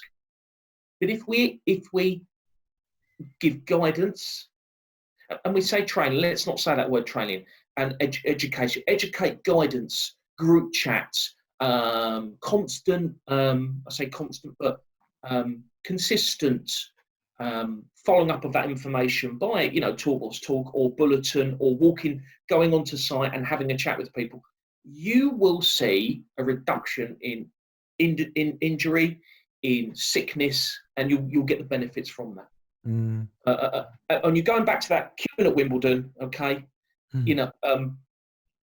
And us as individuals, we're just as bad what we do at home. We all know that. You walk away after that, you think, God, I know I can't stand around an hour in the queue. This, that, and the other I should have done. I should have drunk a bit more fluids, or I should have walked up and down a little bit. Let someone stand else in the queue. So we're always learning as well. But the point is that if we could give people that tool, that weapon of information, for themselves, so they can use it for themselves and retain that, you'll see a reduction in a lot of these. It kind of ties in quite nice. That kind of ties in quite nicely with what you were saying about that kind of VR and immersive technology and all that. Is explaining why, feeling why, and it reminds me of. Unfortunately, I wasn't involved in the project. I was just a delegate, but I used to work for a business, had a partnership with a massive metropolitan fire service, and they had a huge training facility for their internal teams. So this huge metal building in which essentially they would create a fire inside, send their boys in, or people in, sorry, and rescue a doll or whatever. And somebody had this amazing idea of getting our managers our building managers. Well, actually, they only did the safety team, but it would have been nice to get building managers. But it stopped, and I'll come to that in a minute. But they took them up to this site, and they set a pallet on a big box on fire, and they put all the safety team in BA and full on, like, covered us in a full kind of firefighter. We were firefighters for a day essentially, and went in, and you got to see what they call the neutral plane, which is how smoke comes down like this. So the neutral plane is below the smoke, you can see, and they just say stand up, you can see it coming down, and then I would explain we went to another building and saw how smoke travels through a building, and you start to see, oh, this is why fire doors are there. This is why smoke seals are so important. Obviously, we as a safety team knew it, but it was still an amazing way for us to see it, feel it. You could feel the heat through these suits, how difficult it is for a firefighter to actually get in. There was a gentleman that worked at the fire service that was called Spuds. That was his nickname, because he went to a block of flats and rescued a sack of spuds because he thought it was a person. So it kind of puts it all into perspective of actually how hard these people are and how important it is for us to manage simple things like fire doors. But historically, our building managers were always told, you have to maintain a fire door because of what? Because we have to, because the British standard says, the law says, whatever, risk assessment says. But we never showed them the real why. Look at this. Look how quick this smoke really travels. This is not, it's just a fire door. This is like, shit, this stuff really moves and it's dangerous. And putting people in there would have been amazing. So why did we not do that? Why did we not put it to building managers? Ironically, and this is probably one of the biggest frustrations in my entire life, apparently the fire service health and safety team stopped it, and they said it was too much of a risk to send people in with breathing apparatus that are not BA trained. And I was like, I can get what they're saying, but we were in a controlled environment. We were surrounded by professional firefighters, we had a hose, we put out fire and everything. They had a hose, it just in case. If I'm honest, I thought they'd risk assessed it really well. I thought they'd nailed it. I thought they'd come up with some real good control measures, but the benefit that not just us as a business, but if they'd have rolled that out to all their other partners, the benefit the industry would have way outweighed absolutely.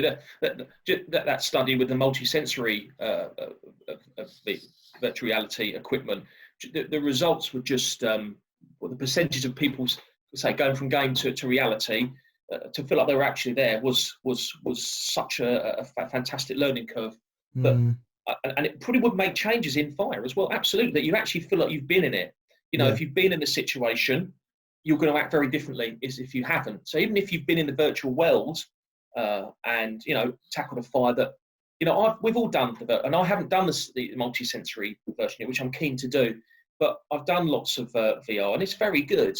But I think if you brought that, as you say, then you start feeling the heat. Then you suddenly you feel like it's real life. Yeah, it's a game. It really is. And I think this is where we're looking at innovation.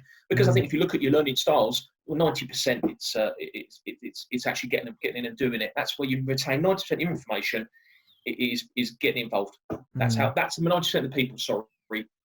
Learning that style with kinetic learning, 80 to 90%. But they'll retain that information by getting out there and actually physically doing it, as opposed to 10% sitting in a classroom base. I agree. By PowerPoint, so it works very, very well. Yeah, so I agree 100%. Yeah, we have spoke for a long time, and I want to bring this to him, but there is something that I've come across, and I've coined the phrase myself: training brain. Now, training brain. Yes. This is something you would have seen it in the notes, or maybe you thought about, and we discussed it briefly on our prep call. But this is something that I've made up, but it's like when you get delegates in a room, so I'll use fire training as an example, is that they I don't know whether they feel obliged to or whether it's subconscious or whatever, but I call it training brain. And basically it means that the delegates seem to demand a higher standard of safety in the training room when I, as a trainer, ask them a question. So, for example, Roy, where do you think we should have a fire door? And the typical answer is everywhere, every single door. You know, and where should we have an alarm? Every single room. And it's just like, but if I came to your workplace outside of a training scenario and said we need a fire door on there, you would probably argue, why? I can't afford it. Why are we having it there?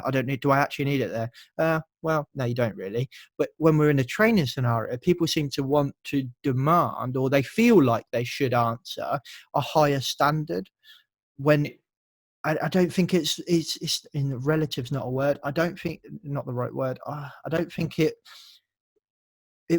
connects to how they actually feel. I feel like they feel obliged to say that. I mean, I've had arguments with a gentleman that said that the bloody coffee machine in the waiting area was going to explode. What if the coffee machine exploded? Well, when's the last time you saw the coffee machine explode? We wouldn't have Costa and Starbucks if they were that explosive. Well, it could, couldn't it? Well, yeah, but my jumper could spontaneously combust tomorrow, you know, if we're going to really go that far. Well, yeah, but, you know, that's why we should have a means of escape from this room. What, should you have a means of escape from every room? And you just like, do you get what I'm saying? Like, I don't know if you've ever come across it or... Yeah. Oh, yeah, definitely. I constantly come across people who've got an argumentative question to ask. And who, I think it's those who, I think they're the ones that, as I said before, have questions to be asked. But to begin with, I think they need a question asked about, one, they're asking you as a trainer how you see things. So if you gave them a standard answer from the rule book, you know, from legislation, I think you'd probably lose them. You'd lose them. But I think if you give them a common sense answer and conversation, you kind of keep them on board. I get those questions a lot. I think they're testing you out. I think that's what you're kind of saying when you get that. I think they're testing you out, and they want to see where your standpoint is regarding health and safety. And I always come back with a couple of things. One, I always use that lovely terminology of reasonably practicable. Yeah. I like best practice is always a good one to come at them with, or sometimes firing it back at them and you know, using that terminology, you know, all things gone mad. But it really is when you get that type of learner, it's just trying to engage on their level of where they're coming from. Usually there's a reason for it. There's always a reason behind some of those negative comments. And people think they see trainers as just these people who stand up, click on a PowerPoint, press a red button, shine a light on something, you know, give someone a break, tell them how you're going to pass and fail. But there is so much more to it. You know, there is so much more with trying to, you know, engage with every one of those learners. So yeah, I like you will have the trainer brand. I like that. It's just funny when you said it to me, I googled it and I couldn't really find much on it. And you said it was your thoughts. Because I made it up, yeah. Yeah, I know, yeah. But that's again a lot of the answers to the trainer brain, as you say, are in the trainer, because it's about the person giving the experience to the to the operative or to the learner. If you stand there as a person who doesn't believe in what you're talking about, that is the message you will give to those guys. If you're passionate about it and you believe in it, that's the message that will come across to them. So you may answer their question wrong, but then for the next hour or 2 hours or 4 hours, if you're passionate and if you give a style of training that that benefits them, I think then that you've answered their question without actually physically answering it. You've shown them. Because I get questions of that all the time, you know, especially the guys that know it all. It's inevitable, you know? Isn't it? Yeah. Yeah, absolutely. Okay, so I to be honest, Roy, I could speak about this all day, but I do have to do other stuff. Earn a living, yeah. I mean, both got to. I've got an office to get to as well. So yeah. So right, let's quickly then. I promised in the introduction that we would give 2 tips each. So yes. If you were to give 2 tips each at delivering great training, so either it could be bribery always goes down very well. Don't you about a packet of biscuits? No. Do you know what? You go. Actually, I don't want to ruin it in case that is your tip. You go, and then I'll give you a story around that. Go on. Okay. I always go with one very key one. As I said before, knowing your knowledge, knowing your subject. Okay. know the subject. You won't always know the people in front of you. Target the points. Target the points that you want. As you said, the golden thread. Mine is not a golden thread per se. Mine is reiterating 4 points maximum. Usually 3 points, but I'll re-emphasize and I'll say to the guys as I do it. And I'll say at the beginning, guys, I try not to be negative. So I say you're not going to retain this information. I never tell them that, because obviously they're already a negative going forward. But I'll always say that, you know, there's things we're going to cover. I'm going to try and keep legislation quite simple for them, because there is information I want them to walk out the door to remember to look after themselves, because that's what we're passionate about. And I make it very clear at the beginning I'm passionate about it, and that we want them to protect themselves. We want them to go home to their loved ones. Everybody deserves to. And we may laugh and joke, but that's what it's about. Reason why we do safety training is because we want people to go home.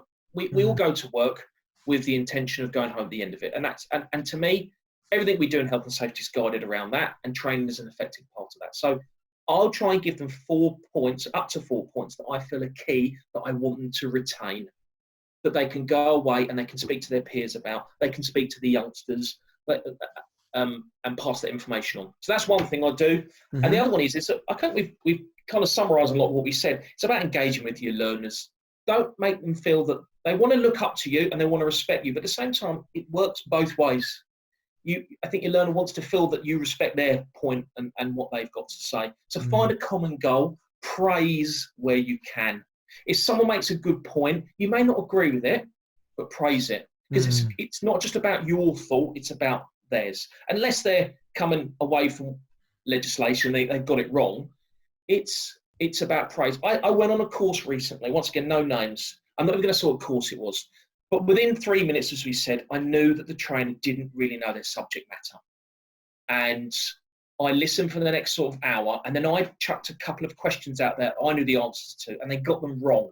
And I then had the feedback form, and I refused to fill it in because I wanted to talk to managers and be honest and say, look, you know, this wasn't good. It really wasn't good. And it's not like me. I'm a big believer in praising. As a nation, we're very good to be negative and complain when things are bad, but we should praise when things are good. You will get so much more from somebody in praising what they do than you would as contributing. Yeah, of course we've got to be negative and we've got to kick some arse sometimes, absolutely. But even down to praising your learners, you know, someone in front of you gives you may not agree, but praise it. Make them feel part of what you're doing, and you will get so much more. So keep your points, get your key 4 points that you want to reiterate, and then engage with your learner. Sit down with them at times. You haven't got to stand up totally, pointing fingers. And I try to engage everybody. I'll get names very quickly, and I'll try then, and I will pick on everybody, and I will go back to people who make points. And if someone's got something funny to say, I want to hear it, because it's good. It settles people in. So yeah, there's my two. There's my two. I like that. Just quickly, this is maybe not mine, but is kind of mine. You said about bribery, like I know you're joking, but that works. Like I remember a trainer, and I've done it as well. When I used to work with a trainer, used to buy like a multi-pack of Pom Bears, and he would basically like however many questions, I can't remember how he did it, but if you get more than 3 questions right throughout the day, you get a pack of Pom Bears, whatever.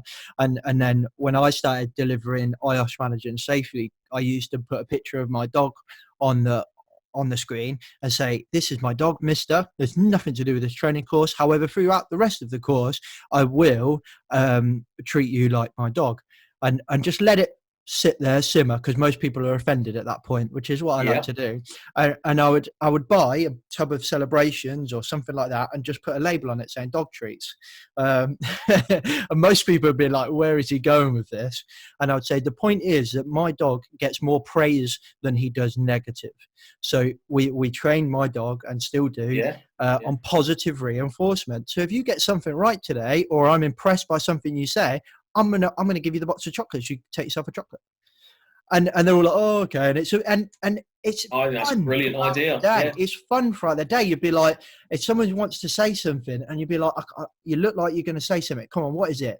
And then even if you don't agree with it, I still be like, do you know what? I like that. Even if I don't like it, there's a treat. Because it encourages it encourages engagement and stuff like that. Sometimes it's just like picking one out and throwing it over. And then sometimes you use it as a joke to say, well, you're not getting a treat for that. That was terrible. And you could just make a bit of a joke about it, and it just made it real fun. So I genuinely do think bribery works. I say that quickly. Sorry, James. Years ago, I was working for a college, and they purchased a load of merchandise, and one was tax. So going back a few years now, so you put in your car, put your tax disc in it. Yeah, it said the training body provider and so forth. And honestly, then they changed. About 6 months later, they turned around. You didn't have to keep your tax holder in your car anymore. So these things are all redundant. So I had a training course that morning, and I thought, I've got an idea.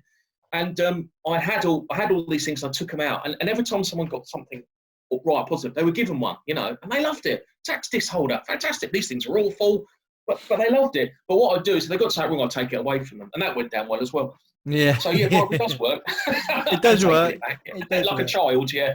I suppose it does depend on the manner in which you do it. And you've got to be quite a jovial person to be able to get away with stuff like that, calling people dogs and treating them like dogs. But it works. Yeah. If you're that kind of person, you can, your good sense of humor and stuff like that, it works. Which kind of brings me to one of my top tips, which is a cheeky one, because I've rolled a hell of a lot into this one top tip, which is mix it up. So if you're in a classroom, that's fine. Acknowledge that, get over it. You've been given a classroom. Okay, how can I mix that up? If that means that you're going to plan some jokes in, I actively, I like to think I'm quite quick-witted anyway, but I will actively write stuff in where I think I can make a joke off of that. I can tell a funny story off of that. If I'm in, say, fire training, I've got a really funny story about an escape room, and it's very self-deprecating. It's humor based at me, but it makes people laugh. And then I bring it back round to the point that it's about means of escape. Yep. So plan jokes in, use videos, podcast clips, anything like that. Interactions. Another thing that I like to do, and an old guy, kind of old mentor, taught me to do, is get a guest speaker in. People are guest speaker. Yeah. If I'm working for a training company and I know, for example, Roy is just around the corner, and I'd be like, oh, Roy, do you know what? You've got a really good story about this. What time do you reckon you can jump in at? About 1 o'clock? Actually, yeah, I can. Cool. Jump in at 1 o'clock, just for half an hour. Just talk about this story. Okay, great. Cool. Yeah, I can do that. It doesn't matter. Pack of Pom Bears, I'm there, mate. Yeah, pack of Pom Bears. There we go. Yeah, you want some dog treats? They're yours.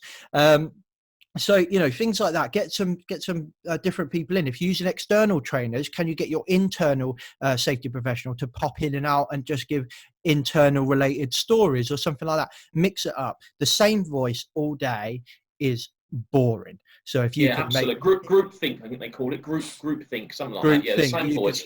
Yeah. Exactly. If you can do exercises, you've got to make this as varied as possible. Think to the point where if you think I've been talking for a while, you should plan at that point.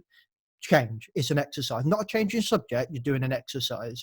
I use a lot of Lego in my training, so I just be like, there you go, everyone. I say I use a duck one, so everyone gets the same amount of bricks. Here you go. Everybody build a duck. I make a joke, say you've all seen ducks. If I'm up north, I say, you see ducks up here, right? You've got ducks up north, and stuff like that. So things like that. And they say, why are we building a duck? Well, because you all had the same amount of bricks, you all had the same amount of time, but yet you still built a different duck. That tells you that how people perceive things is different, how people do things is different. So it's all about diversity of ideas. Silly things like that get people engaged. They just help people. So mix it up is my biggest tip. My other one, which I'm a little bit annoyed that I forgot that it was one of my tips, so I wouldn't have mentioned it earlier, but my other one is the same as yours, is that golden thread. And I will still use it because I've put a lot in that mix it up. So that was quite cheeky, but have a golden thread, or have those 3-4 points that are key pieces of information that you really want to take it away. You want them to take away, and that they can take away. And for me, they're probably my two things. If I was going to be cheeky and add another one, I would say try and make it relative. Come up with some relative stories that relate to them, their lives, their workplace, or something like that. Or get them to as well. Get them to come up with some stories. That's always a good one. Yeah, use a room. Make them feel a part of it. We could talk. You can talk for hours about what makes effective and good training, because everyone's different, and that's the great thing about it. But the majority of people, especially the guys that we're teaching and girls that we're teaching, love to feel that they are the centre of attention as well. Some people don't, but the majority do. So So get them to talk to you about some of their, you know, their stories. Get them to open up. That always works well, you know.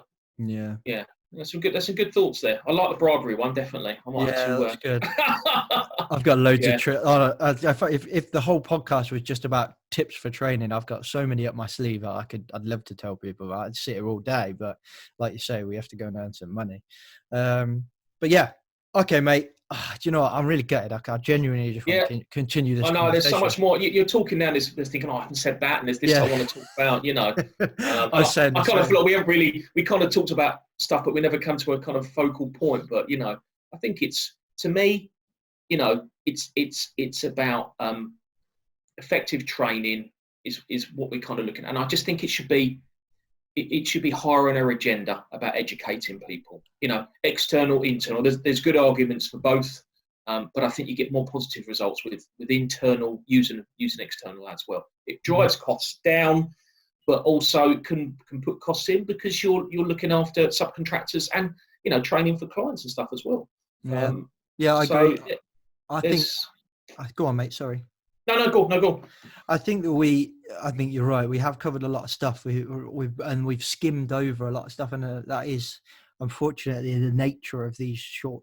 To me, a lot of people think an hour's podcast is long. We've gone over an hour easy. They think it's long, but sometimes I'm talking to people and I just think I could talk for at least another 2 or 3 hours, and that is the nature of it. You just kind of skim over stuff. But for me, I think the golden thread, to use my term, of this is that you've got to look at training not like a certificate and a tick box. If you look at this like this is a tool that we can use for everything, to engage, to improve culture, to show people we're invested in them, to educate people. There's so much more to this, and I know I've mentioned it a few times in other podcasts, but even if you do send people away on a course, like go and check out the venue. If you pull up there and it looks like shit, your employees are going to think the same, and they're going to feel like you're not invested in them. But I remember going and doing my knee wash and just turned up to the site, and it was a beautiful place, and I was like, wow, my business has really invested in me here. The only course anyone's ever paid for me, so that was a good start. But and then it's like pub lunches, and it just makes you feel invested. There's so much to training. There's so much potential to this that you're missing out on by just trying to get a certificate. For me, that would be the golden thread of this conversation. Is there's a huge potential here. It could be, like you say, we could even put this at the hierarchy of controls if we utilized it correctly, which I don't feel like we currently are. Well, to me, it's hierarchical controls. When we look at the hierarchical controls, it should be an adaptation to every single one. It's great. It's great, eliminating. Let's explain to people why we're doing that. When let's explain to individuals why we're doing that again. If we educate people, I think when they go, I understand. When people understand, you get so much more in a positive manner from them. So, yeah, I like the golden thread. I'll take that one away with me, sure. What a company can do. If management support, and that's what I was trying to make that point, because you've got to get management on board. It's a big decision bringing me on as a health and safety manager and as a trainer, but it's promoted from the MD all the way down, to my boss, Mark. It's promoted all the way down, and they're nothing but engaging what I do. Everything I ask for, they agree to. Everything I try and put into practice, they're with it. There's some conversations on the way, but they go with that, and I just have to give that credit. Even down to like today, mentioned to the boss, hey, fantastic, but it's not about name dropping, it's about what a company can do if they put the effort, the energy, and the money behind it, but they can reduce costs long term. Because I think they see that the external, internal training, there's a lot of money goes to external training, but what happens in those 3 years? Does it make us, as you said, you don't like the word compliant, does it make our guys compliant? What have we done in that time? And I think they wanted to bridge that gap, as well as bringing costs down, which hopefully it has and will do more, because we're IOSH accredited now. We're going to be have our own accreditation for a lot of things that we do. Long term, I'd like to get our some of our guys who are coming to retirement. I want to get them to be able to do their A1 verify. Actually, I don't know if it's A1. Is to become an assessor and do MVQ and sign off our apprenticeships. Now I didn't even discuss apprentices. We've got, as a company, we've got 28 apprentices at the moment Yeah. that we actively engage with and promote. 106 agreements. I don't know if you've come across them before. Yeah. So yeah, we actively have open days and promote our training with the apprentices and interview them and bring them on and have a training day. We've got a mock plumbing set up and a mock electrical distribution board set up, and we get individuals to come in and show them what the job's about. We're already training them before they've even been offered a job with us. You'll see it if you have a look on LinkedIn. We've done some work with some clients, and that's we don't get there's no money with that. That really is about trying to promote so many things: safety, helping the local authority. As a company, we want to promote that 106 agreement to try and make a small change. There's a lot of good things that we try and do that I think a lot of our workforce and a lot of people don't see, because a lot of things goes on behind closed doors. But we do a lot of things that are effectively around training. We're trying to educate before people even come on board with us. So Yeah. I think the only thing to plug in the companies is that I think they're a big believer in that. There's nothing they don't let us do. They let me have a bit of reign to be able to promote the company, educate people, look at the next generation as well. I'm in charge of apprentices. One of my roles is head of apprentices, and it is a juggernaut. It's huge. It's a big, because we're training them at colleges, and colleges are struggling at the moment. That's something I wanted to briefly talk about. We talk about education. The college system's in trouble at the moment. Further education, and I don't blame colleges. Funding's dried up. It's not the availability of lecturers anymore, because it's not an industry that they want to get into. When a guy was an electrician and he came to his sixth and thought, you know what, I could sit in a classroom and have 8 weeks off. That doesn't happen anymore, because they don't pay him for the holidays anymore, and they're still only paying them 30 grand a year to work in London. So colleges are struggling. We have a daily battle with colleges and engaging with our guys. They put me in front of computers because they haven't got a tutor for them to work with. It's interesting you say that, actually, because and we are going to have to tie this up, unfortunately, but this would be a good conversation in its own right. Yeah. It's interesting you said that. I was around my father-in-law's house last night, and we were talking about a local college, and basically my wife's stepmom, she works at a local university that is local to that college, if that makes sense. Yeah.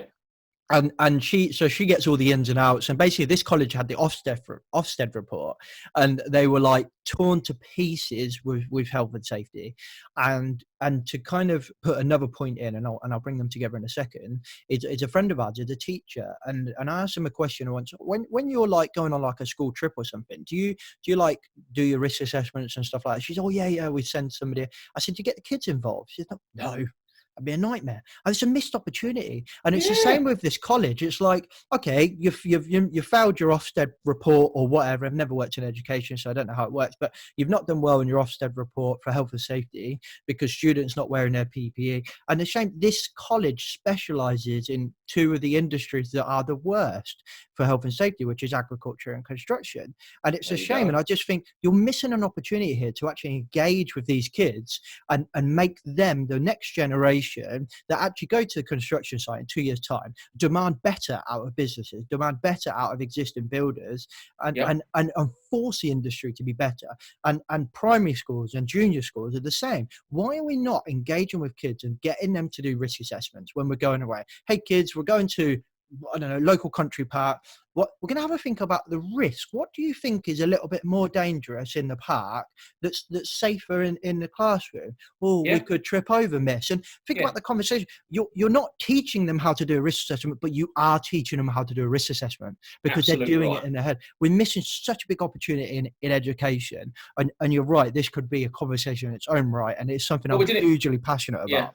We didn't even go on to think. We didn't even go on to break down like SMSTS and the things they teach us that they don't need to the things that that I want them to be teaching my operatives, like Lola. I want them to tell my guys about thorough examination of lifting equipment. That's what I want them to be talking about. I don't want them knowing about what the client's responsible for. That's management's job, But you're right. The college one, it's huge. I've got 28 guys out there, and it's a struggle for me to keep on top of it. I've had to get quite a bit of help in turn. That's another thing. I went to the management of the company in Watkins and said, I need some help. And they just went, yeah, what do you need? And I said, I've got to grips with the plant. I'm in charge of plant. I got to grips with the health and safety, and the training is the big thing. But apprentice is the one that I'm struggling with. And I've been to see every college. I've proactively gone out and met every one of the colleges in London. And they've been nothing but fantastic. And they've all been honest and said, we are struggling. Some aren't, some aren't. And you look at their lesson plans and the guided scheme of work that they have for their operatives, for the students.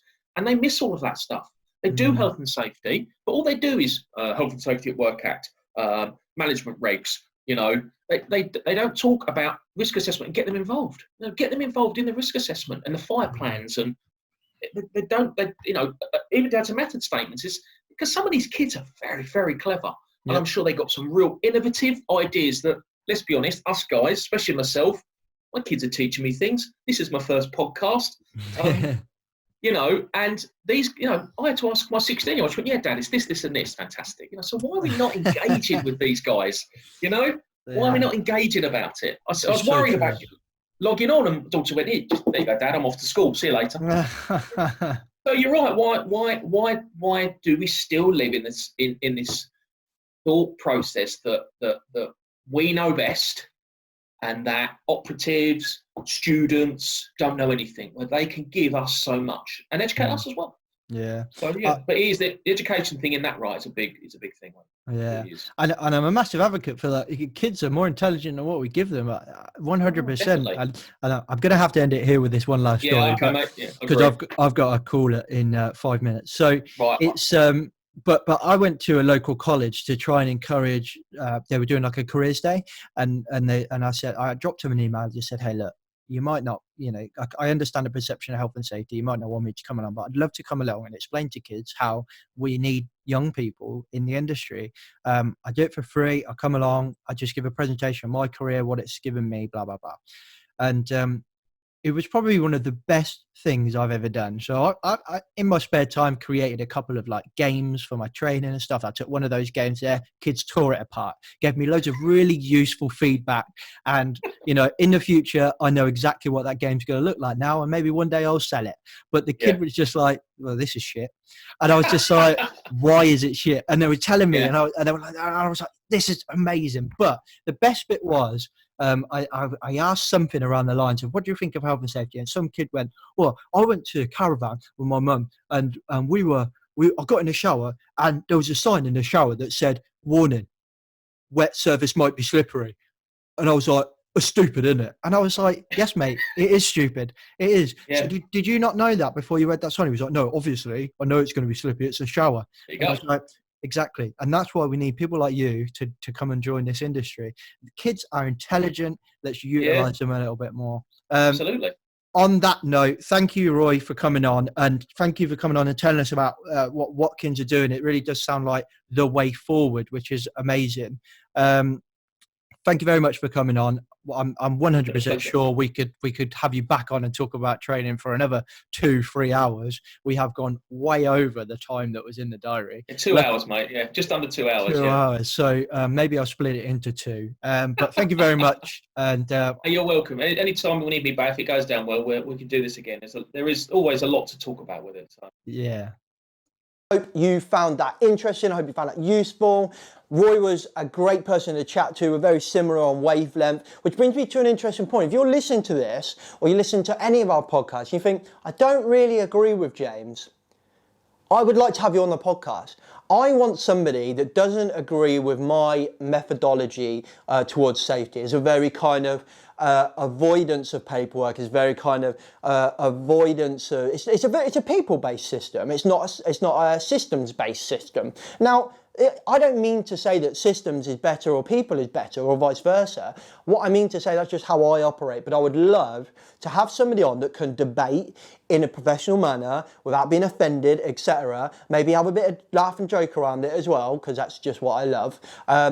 And come on and just disagree with me. Most people that want to come on this podcast or we engage with and end up coming on the podcast are people that agree with us. That's the inherent kind of nature of a podcast. People like what they do, they share what they hear, and they share with people that they think will like it as well. I get that. So if you don't like this, or you've seen one video, something you think, no, I don't agree with that, I would love to get you on the podcast and just have a professional debate. I think it's good to be challenged, and I would welcome that challenge as well. So if that's you, hit me up on Twitter of Rebranding Safety, or LinkedIn, James MacPherson, or Facebook, Rebranding Safety. If you're watching on YouTube, all of those socials will come on your screen right now. If you're listening on podcast, the links are in the description. If you like this podcast, please share it with 3 people that you think would benefit from it. You don't have to share it with all. I'm not greedy, just 3 people. If you listen on iTunes, we'd love you to leave us a rate and review. It really helps us get into other people's ear holes. And I've asked enough of you today. That will do. I hope you enjoyed this podcast. I'll catch you next week. Safe.